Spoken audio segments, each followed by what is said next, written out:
Hello বন্ধুরা, আজকে আমি তোমাদের সাথে শেয়ার করব আলুর পাঁপড় আমরা কিভাবে তৈরি করি। এই যে দেখতেই পাচ্ছ, এখন যেহেতু প্রচণ্ড গরম এবং রোদের সময় চলছে, এই জন্য আমিও ঝটপট তৈরি করে নিলাম আলুর পাঁপড়, কারণ এখনই উপযুক্ত সময় আলুর পাঁপড়গুলো তৈরি করার। এই যে দেখতেই পাচ্ছ, চিকন চিকন ঝিরিঝিরি করে কিন্তু গোল গোল করে সুন্দর স্লাইড করে কেটে নেওয়া হচ্ছে। প্রথমে আমরা এভাবে কেটে নেব, এরপরে ঠান্ডা পানি দিয়ে সুন্দর করে পরিষ্কার করে 2-3 বার করে পরিষ্কার করে নেব আলুগুলোকে। পরিষ্কার করার পর এরকম একটা ঝাঁকাতে এটা ছেঁকে নিতে হবে এবং বারবার কিন্তু পরিষ্কারগুলো করতে হবে। আর ছেঁকে নেওয়ার পরে পানিগুলো যাতে ঝরে যায় সেই জন্য ঝাঁকাতে করব।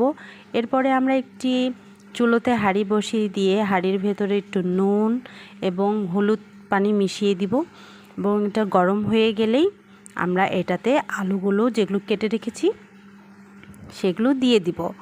আর সেটা একটু বলক উঠলে কিন্তু আমরা নামিয়ে দিব এবং ঝরে ফেলব। আর ঝরে ফেলার পর দেখতেই পাবে যে কত সুন্দর একটা কালার আসবে।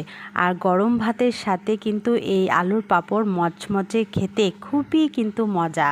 আমি তো এটা মিসই করতে চাই না। এখন বানিয়ে রাখবো আলুর পাঁপড়গুলো, যাতে অনেক দিন ধরে আমরা খেতে পারি। আর এই যে দেখা যাচ্ছে সিদ্ধ হওয়ার পর কত সুন্দর লাগছে, কালারটাও কত সুন্দর এসেছে, হলুদ হলুদ একটু কালার। এরপর এটাকে আমরা রোদে দিয়ে দিব। আজকে যেহেতু প্রচণ্ড রোদ পড়েছে, একদিনেই পাঁপড়গুলো এই যে মুচমুচে কড়মড়ে চুরচুরে হয়ে গেছে, দেখাই যাচ্ছে কত সুন্দর শুকিয়ে গেছে। আমরা একটু পরেই এটাকে ভেজে খেয়ে নেব। তো আপনারাও কিন্তু তৈরি করে নিতে পারেন এভাবে আলুর পাঁপড় বাড়িতেই।